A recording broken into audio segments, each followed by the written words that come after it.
Imagine a divine judgment so absolute, so final, that it erases entire cities from the face of the earth. This isn't a myth, a legend, or a cautionary tale whispered in hushed tones. It's the story of Sodom and Gomorrah, a chilling testament to the consequences of unchecked sin. These cities, once vibrant hubs of commerce and community, met a fiery end, consumed by a rain of burning sulfur, unleashed from the heavens.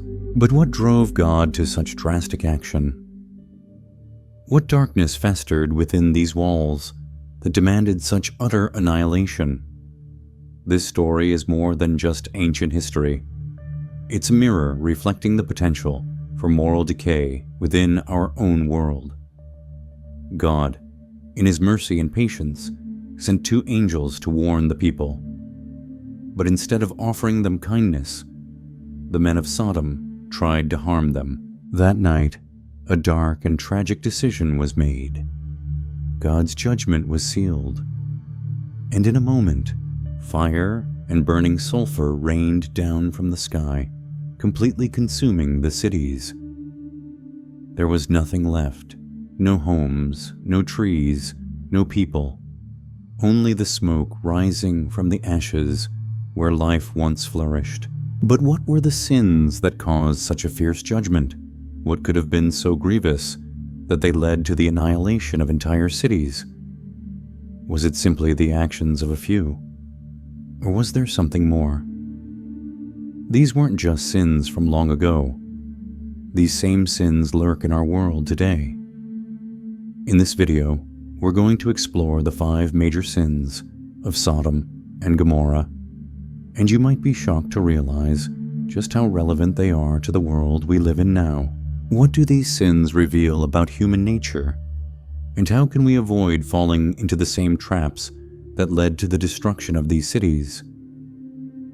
Type 757 in the comments if you're ready to uncover the hidden truths behind Sodom and Gomorrah's downfall and discover what lessons we can learn from their fate.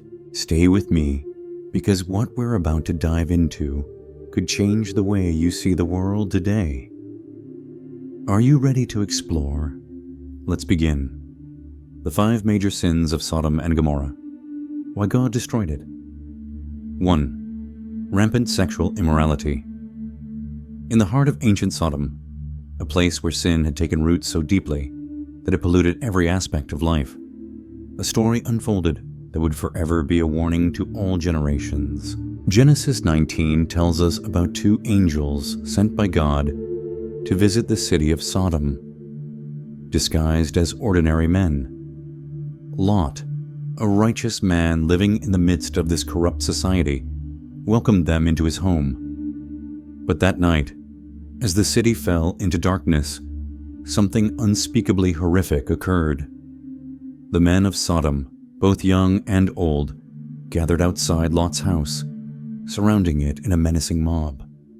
Their voices grew louder, filled with lustful rage, as they demanded that Lot bring out his guests. Their intentions were not just to meet them, but to violate them, to know them in a way that was far from innocent. In the Bible, the word "know" here carries a far deeper, darker meaning than a simple introduction or handshake. It implies a violent, immoral act, one that seeks to strip away dignity and humanity. The men of Sodom were not interested in hospitality, kindness, or respect. They were driven by a hunger for power, dominance, and control. It wasn't just about their lust. It was about their complete disregard for human dignity, for the sacredness of life itself. These were not just guests. These were holy messengers from God. Yet the people of Sodom showed no reverence, no respect, not even for divine beings. They were willing to defile the very concept of hospitality and honor that was a cornerstone of ancient cultures. Have we too witnessed or been complicit in a world where boundaries are no longer sacred, where respect for others is lost, and moral lines are crossed without hesitation. In Sodom, what had once been a beautiful gift from God, sexuality, had been distorted into something perverse, a tool of violence and degradation. God's original design for human sexuality was meant to be pure, a reflection of love and commitment, but in Sodom, it had become a grotesque mockery of the Creator's intentions. Doesn't it sometimes feel like we see echoes of Sodom's moral decay in our world today? Society increasingly makes light of purity and respect, celebrating the very things that God condemns. We live in a time where boundaries are blurred and sacredness is mocked. It is easy to look at this story and think of it as ancient history, but ask yourself, what happens when a society no longer values what is pure and sacred? How deep must the moral corruption go before God says enough? Sodom's fate was sealed, not just by their actions, but by the hardness of their hearts. They had long rejected what was right, and in their arrogance, they were blind to the consequences of their choices. When they no longer respected the divine or the sanctity of life, God intervened. This story serves as a powerful reminder that there are consequences to disregarding the sacred. The question is, will we learn from their mistakes, or will we continue down the same path? In the end, this tale isn't about casting judgment, but about recognizing the dangers of moral compromise. It's a cautionary tale, urging us to reflect on our own lives, our own actions, and the world around us. How often do we push the boundaries of what's right, even just a little? How often do we dismiss what is sacred until we find ourselves in a place where we can no longer see the light? God's judgment on Sodom was severe, yes, but it was also just. This was not a decision made in haste, but one after centuries of warning. And so, Sodom and Gomorrah became a symbol of what happens when sin reaches its full measure. The destruction of these cities was a stark reminder of the power of moral decay and the importance of upholding what is holy and pure. As we look at our own lives, our own societies, we must ask, are we headed down the same path? What do we stand for, and are we willing to protect the sacred, the pure, and the good? The choice, as always, lies with us, and like Lot, we must choose to stand firm in our faith, even when the world around us falls into moral ruin. 2. Pride and arrogance. The second major sin that led to the fall of Sodom was pride, an arrogance so deep that it blinded the people to their own moral decay. Many years after Sodom was destroyed, the prophet Ezekiel shared more insight into the cause of their destruction. He wrote, "This was the sin of your sister Sodom. She and her daughters were arrogant, overfed, and unconcerned." Ezekiel 16:49. These words serve as a somber reflection on the spiritual and moral decline of a people who had everything yet lacked what mattered most. Pride is a dangerous force. It's not always loud or overt. Often it works quietly in the background, slowly poisoning a society until it rots from within. The people of Sodom were proud, intoxicated by their wealth and comforts. They believed they were invincible, standing tall above all others. They had food in abundance, wealth to spare, and time to indulge in their pleasures. But instead of using their blessings to serve others or glorify God, they turned inward. They looked down on the poor, the needy, and those around them, considering themselves better than everyone else. This pride became a veil over their hearts, causing them to lose sight of the basic principles of humility, kindness, and compassion. It's easy to imagine how a society like this, rich, full of excess, could become arrogant. How often have we seen pride take root in our own world today?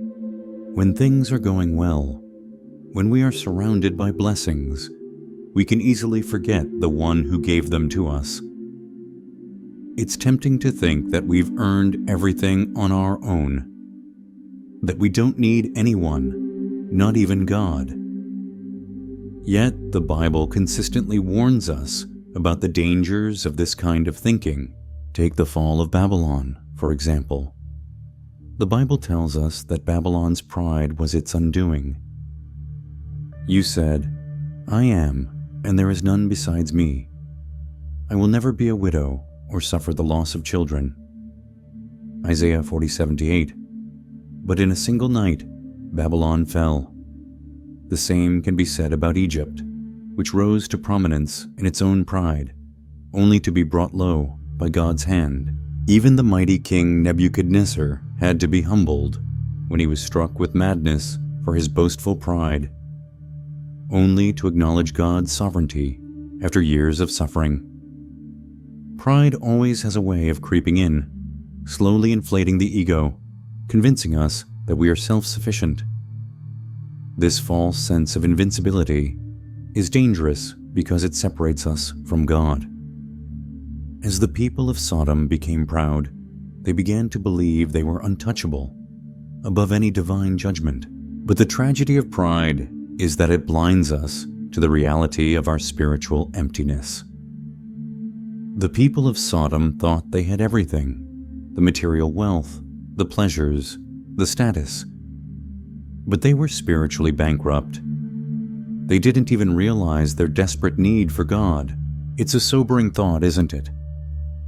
How many times do we see the same patterns in our own lives, in our own society? When we place our trust in wealth, status, or the fleeting comforts of this world, we risk becoming like Sodom, blinded by pride, lost in our own sense of self-sufficiency. How much of our own pride have we allowed to shape our lives? Do we trust in our own abilities and resources more than we trust in God's provision? The story of Sodom and Gomorrah serves as a stark reminder of the danger of pride. In their arrogance, the people of Sodom thought they were untouchable. But God's judgment came swiftly, and their fall was a crushing defeat. Pride always precedes destruction, and God will humble those who refuse to recognize their dependence on Him. Let this story be a cautionary tale, not just of the fall of an ancient city, but of the subtle danger of pride that lurks within all of us. Are we guarding against it? Are we humble enough to recognize that we are nothing without God? Or are we like Sodom, dangerously close to becoming spiritually empty while living in abundance? It begs the question, what idols are we erecting in our own lives? And how are they blinding us to the truth of our dependence on God? 3. Lack of hospitality. The third major sin that led to the downfall of Sodom was their utter lack of hospitality. In the ancient world, hospitality was not just a simple gesture of kindness or politeness. It was a sacred responsibility, deeply woven into the fabric of society. When a traveler entered a town, the people were expected to offer food, water, shelter, and protection. This was a cultural norm, rooted in the very essence of humanity's need for fellowship, kindness, and care for the vulnerable. To welcome a stranger was to honor them as a guest of God, for the divine presence was often seen in the form of travelers passing through. Yet in Sodom, the complete opposite occurred. When two angels disguised as men entered the city, the people of Sodom, both young and old, gathered outside the home of Lot, the righteous man. Rather than offering hospitality, they surrounded his house, demanding that Lot hand over his guests. Their intentions were far from friendly. They sought to harm, to abuse, and to violate the visitors who had come to their city, what should have been a peaceful visit. A simple moment of fellowship turned into a night of terror. The very people who should have extended warmth and protection instead chose to inflict violence upon those who came to their door. This was not merely an act of rudeness. It was a deep and profound evil. The sin of Sodom in this instance wasn't just in the violation of social norms, but in the violation of something much deeper: God's own command to show love, protection, and care for others. Hospitality in the eyes of God is a reflection of His own heart. God Himself welcomes the stranger and protects the weak. In the Old Testament, we see time and time again that God's people are called to show kindness and generosity to strangers, as seen in passages like Hebrews 13:2. Do not forget to show hospitality to strangers, for by so doing, some people have shown hospitality to angels without knowing it. So when the people of Sodom turned violent toward their guests, it was not only an offense against social norms, it was a direct affront to the very way God desires people to treat one another. It wasn't just a lack of courtesy, it was a rejection of the very character of God. God takes hospitality seriously because it mirrors His love and care for all people. When His people fail this test of compassion, they fail to reflect His image in the world. And it's a sobering thought, isn't it? How often do we take hospitality for granted in our modern world? Are we open to strangers, willing to extend kindness and a helping hand? Or do we close ourselves off from the world around us? How we treat others, especially strangers, says a great deal about the condition of our hearts. In a society where division, judgment, and mistrust often reign, the act of showing hospitality, of truly welcoming others with open arms, is more than just a good deed. It's an expression of our alignment with God's heart. The people of Sodom failed this test terribly. They didn't just reject strangers, they attacked them. They didn't recognize the sacredness of what they were doing, and because they did, they sealed their fate. This lack of hospitality was not merely a mistake. It was a clear indication of the state of their souls. When we refuse to show hospitality, we may not always realize it, but we are turning our backs on God's call to love one another as He loves us. What about us today? How do we treat the stranger, the outcast, the one who is different?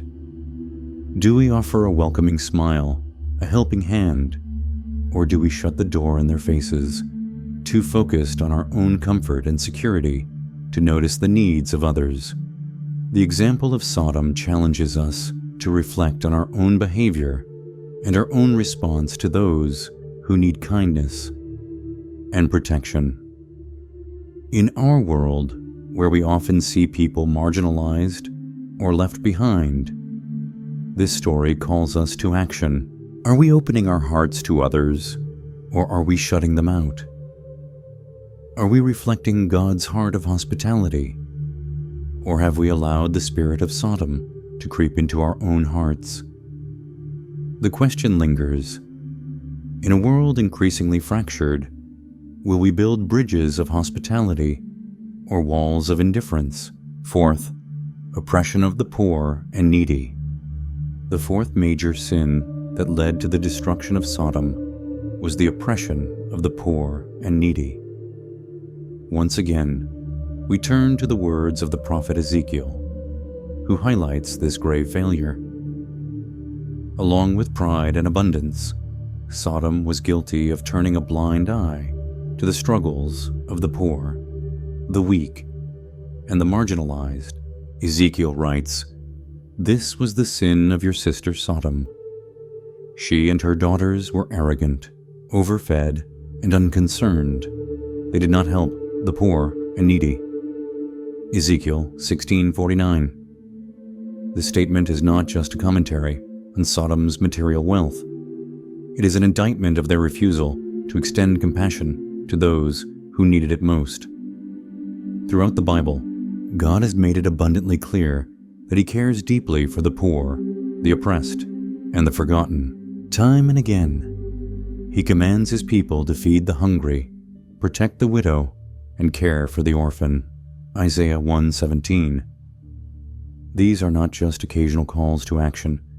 They are core principles of God's kingdom. The treatment of the vulnerable is not an optional side note in the Bible. It is a reflection of the very heart of God. God's justice and mercy are intricately woven together, and they demand that we care for those who cannot care for themselves. But in Sodom, this sacred duty was ignored. The people of Sodom were wealthy, full of food, and abundant in resources. They had more than enough to share, yet they refused to open their hearts or their hands to those in need.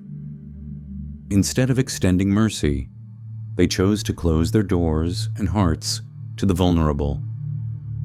This wasn't just an oversight. It was a deliberate choice to live in comfort while others suffered. The people of Sodom had no compassion for the poor, and this refusal to help angered God deeply. Why? Because when we refuse to care for the weak and the needy, we are not just turning away from people. We are turning away from God Himself. He has chosen to identify with the poor, the oppressed, and the marginalized. This is not just a matter of personal sin. It is a failure of society as a whole. God's judgment doesn't only fall on individuals who commit personal sins. It also comes when whole communities or nations fail to live justly, when they ignore mercy, when they allow the poor to suffer while others thrive. We see this in the history of Israel and other nations. When Israel oppressed the poor or turned away from justice, God sent prophets to warn them. In Ezekiel 22:29, God condemns the leaders of Israel for robbing and oppressing the poor and needy. The same judgment came upon Edom, Tyre, and other nations when they ignored the cries of the oppressed. So what happened in Sodom wasn't just a failure of individuals. It was a communal failure, a societal breakdown in which injustice and apathy became the norm. Sodom, in its arrogance, had forgotten that prosperity comes with responsibility, that to live in abundance is to share that abundance with those in need. Isn't this something we can still relate to today? We live in a world where poverty, hunger, and need are rampant. Every day, we hear of people in need of food, shelter, medical care, and protection. How often do we find ourselves in situations where we could help but choose not to? How often do we close our eyes to the suffering around us, thinking that it's not our responsibility? The truth is, when we choose not to act, when we turn away from the cries of the poor, we're repeating the same mistakes made by Sodom. We are complicit in their failure to love others. Think about this. If we have the power to help, whether it's through our time, resources, or influence, and we choose not to, what does that say about us? Are we living in a way that reflects God's heart for justice and mercy? The people of Sodom had the means to help, but they chose not to. They lived in excess while others went without. How often do we do the same in our own lives? When we ignore injustice, we become part of the very system that perpetuates it. God is calling us to a higher standard, to care for the poor and the oppressed, to show mercy and justice in the world around us. Are we willing to dismantle the systems that perpetuate inequality? Or will we remain silent as injustice continues to thrive? As you reflect on this, ask yourself, what are you doing to help those in need? Are you living in a way that reflects God's heart for justice? Are you opening your heart to the vulnerable, or closing it off in selfishness? The story of Sodom is not just a tale of ancient destruction. It is a timeless warning for us all. Fifth, rebellion against God and unrepentance. The fifth and final sin that sealed the fate of Sodom and Gomorrah was rebellion against God and their unrepentance. This sin wasn't just a matter of making wrong choices. It was a full-blown defiance of the Creator. The people of Sodom didn't just commit sin in ignorance or out of weakness. They were proud of their sin. They had no desire to change. They had no regret, no repentance. They stood firm in their rebellion, refusing to listen to any call for transformation. And this, perhaps more than anything else, broke God's heart. God, in His mercy, had given them time. He had warned them. He sent His messengers, including Abraham, who interceded on their behalf, asking God to spare the cities if just 10 righteous people could be found. Yet, despite Abraham's heartfelt plea, not even 10 righteous people could be found. What a sobering thought. A city so filled with evil that even the few who might have been righteous were nowhere to be found. This wasn't just a failure on an individual level. It was a collective collapse, a society that had rejected righteousness so fully that not even a handful of good people could be found. Even Lot, who lived among them, tried to warn his sons-in-law, but they scoffed at his warnings, dismissing them as foolish. This refusal to repent was the final act that condemned Sodom to destruction. It wasn't just the sins they committed, but their utter refusal to turn away from them, to seek forgiveness, to acknowledge God's authority. In conclusion, the story of Sodom and Gomorrah serves as a powerful and enduring warning to us all. It's not simply a tale of ancient history, but a reflection of the potential for moral decay that exists within every society, within every heart. The 5 sins we've explored: rampant sexual immorality, pride and arrogance, lack of hospitality, oppression of the poor and needy, and rebellion against God and unrepentance, are not confined to the ancient world. They are timeless temptations that continue to challenge humanity today. The destruction of Sodom and Gomorrah was a consequence of unchecked sin, a society that had turned its back on God and embraced darkness. But the story is not just about judgment. It's about the importance of choosing righteousness, of standing firm in our faith, and of seeking God's forgiveness when we fall short. Like Lot, we must strive to live in a way that pleases God, even when the world around us embraces sin. We must be willing to speak out against injustice, to show hospitality to strangers, and to care for the poor and needy. And above all, we must remain humble and repentant, always seeking God's guidance and grace. The choice is ours. Will we learn from the mistakes of Sodom and Gomorrah, or will we repeat them? The fate of these ancient cities serves as a stark reminder of the consequences of our choices. Let us choose wisely, and let us strive to live in a way that honors God and reflects His love to the world. So, as we've journeyed through the story of Sodom and Gomorrah, I hope you've realized that this isn't just about dusty history. It's a powerful mirror, reflecting our own lives and the world around us. The message is clear. Unchecked sin, pride, indifference, and a turning away from God have devastating consequences. But it's also a story of hope, a call to choose a different path, a path of humility, compassion, and seeking God's guidance in all we do. What resonated most with you from this exploration of Sodom and Gomorrah? Do you have any questions or reflections to share? We'd love to hear your thoughts in the comments below. Let's start a conversation and learn from each other. And if you found this video insightful and want to explore more challenging and thought-provoking topics like this one, be sure to subscribe to the channel.